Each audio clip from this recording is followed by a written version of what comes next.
Friends, எல்லோருக்கும் வணக்கம். நான் இன்னைக்கு எங்கள் வீட்டில் நல்லபடியாக கொண்டாடின விநாயகர் சதுர்த்தியை தான் உங்கள் கூட ஷேர் பண்ண போகிறேன். இன்றைக்கி நாங்கள் என்னென்ன பண்ணோம், என்ன சமைச்சேன், எப்படி சாமி கும்பிட்டேன் எல்லாமே உங்களுக்கு காட்டுறேன்.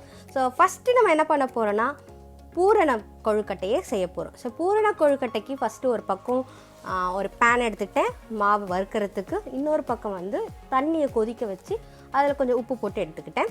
இந்த பக்கம் ஒரு கப் அளவுக்கு அரிசி மாவை நல்லா வறுத்து எடுத்துக்கிட்டேன். நல்லா வறுத்ததுக்கப்புறம் ஒரு பிளேட்டில் நம்ம ட்ரான்ஸ்ஃபர் பண்ணி எடுத்துக்கணும். அந்த பக்கமும் கொதிச்சு வந்துருச்சு. ஸோ ரெண்டையும் நான் ஆற வச்சுட்டேன். இப்போ பூரணம் செய்யணும். அதுக்கு ஒரு கப் அளவு தண்ணி, 3/4 கப் அளவுக்கு வெல்லம் எடுத்துக்கிட்டால் போதும். இது நல்லா பாகு நிலைமைக்கு நல்லா கொதிச்சு வரணும். ஏன்னா நம்ம திக்காக இருந்தால் தான் உள்ள பூரணத்தை வச்சு நம்ம கொழுக்கட்டையை மூட முடியும். ஸோ அதுக்காக நம்ம நல்லா திக்காக இப்போ காச போகிறோம்.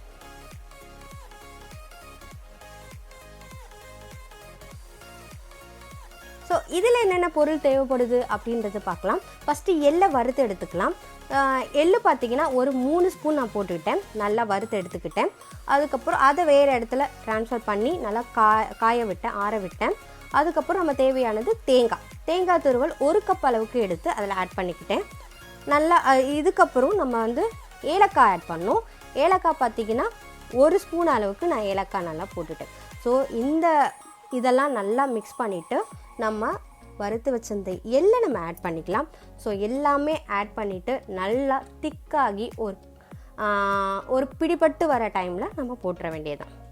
ஸோ இப்போ நம்ம இதில் என்னென்ன போட்டிருக்கோன்னா தேங்காய் துருவல், வறுத்த எள், ஏலக்காய் தூள் மற்றும் வெல்லம். ஸோ இதெல்லாம் போட்டு நம்ம நல்லா கிளறி எடுத்துட்டா பூரணம் ரெடி. ஸோ ஓகே, பூரணம் இப்போ ரெடி பண்ணிட்டோம். கொழுக்கட்டை மாவு ரெடி பண்ணலாமா? ஸோ மாவில் ஏற்கனவே நம்ம ஆற வச்சுருக்கோம். அந்த தண்ணி எடுத்து கொஞ்சம் மிதமான சூட்டில் இருக்கும்போது நம்ம போட்டு நல்லா பிசைஞ்சிடணும்.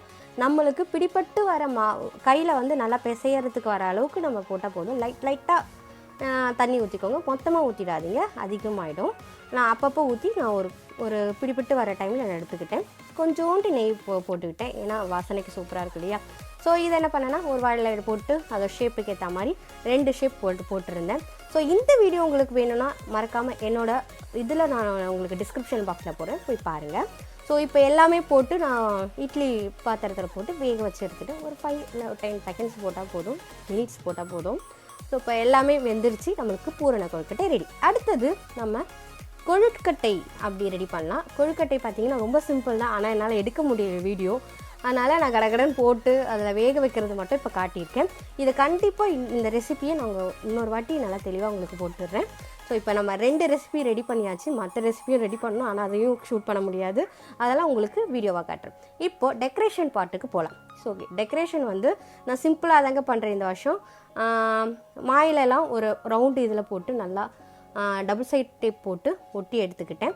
உங்களுக்கு எந்த பூ கிடைக்குதோ அந்த பூவை இந்த மாதிரி பண்ணி வச்சுக்கலாம். நான் விநாயகருக்கு பின்னாடி ஒரு அட்ராக்டாக இருக்கும் இல்லையா பார்க்கறதுக்கு, அதனால் பின்னாடி வச்சுட்டேன். அதுக்காக யூஸ் பண்ணேன். ஸோ இப்போ எனக்கு வாழை தேவைப்படுது. ஸோ எங்கள் வீட்டில் நான் ரொம்ப ஆசைப்பட்டு வளர்த்துட்ருக்கேன். இந்த வாழை மரத்தில் தான் நான் வாழை எடுக்க போகிறேன். ஸோ 3-4 இருக்கும்னு நினைக்கிறேன். ஒரு குட்டி கன்று இருக்குது. அது சேர்க்காமல் இருந்தால் 4 கொஞ்சம் பெருசாக இருக்கும். ஸோ அதை நான் கட் பண்ணி பெருசாக காட்டுறேன் பாருங்கள், இவ்வளோ தூரத்துக்கு இருக்குது. ஸோ இதில் தான் இன்றைக்கி நாங்கள் படையல் போட போகிறோம். எங்கள் பிள்ளையார் நாங்கள் வாங்கிட்டு ரெடி பண்ணி வச்சுட்டோம். ஸோ பாருங்கள் எங்கள் பிள்ளையார் எவ்வளோ அழகாக இருக்காங்கன்ட்டு. ஸோ அவங்களுக்கு நிறைய போட்டு வச்சுருக்கோம். அது என்னென்னு உங்களுக்கு காட்டுறேன். ஃபஸ்ட்டு கொழுக்கட்டை, பூரண கொழுக்கட்டை, பாயாசம், அதுக்கப்புறம் சுண்டல், அப்புறம் எல்லா பழங்கள் ஒரு 5 பழங்கள், கம்பு, அவருக்கு பிடிச்ச விளாம்பழம் எல்லாமே ரெடியாக இருக்குது. மோர், அதுக்கப்புறம் குருமா, அதுக்கப்புறம் ரசம், அதுக்கப்புறம் சாப்பாடு, சாம்பார், வடை, அப்பளம், பொரியல். ஸோ எல்லாமே ரெடி படையலுக்கு. இப்போ விளக்கேற்றிடுவோமா? வாங்க.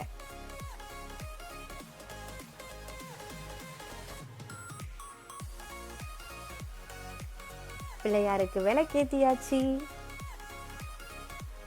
எங்கள் பிள்ளையார் சும்மா ஜம்முன்னு எல்லாத்தையுமே சாப்பிட போகிறாங்க. 13 ஐட்டம்ஸ் இன்றைக்கி நான் செஞ்சேன்.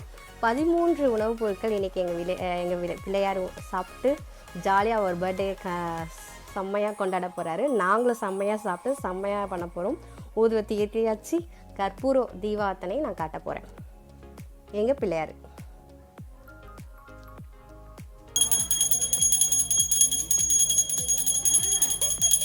பிள்ளையாருக்கும் காட்டிட்டு எங்கள் மூலஸ்தானத்துக்கும் காட்டிடுவேன்.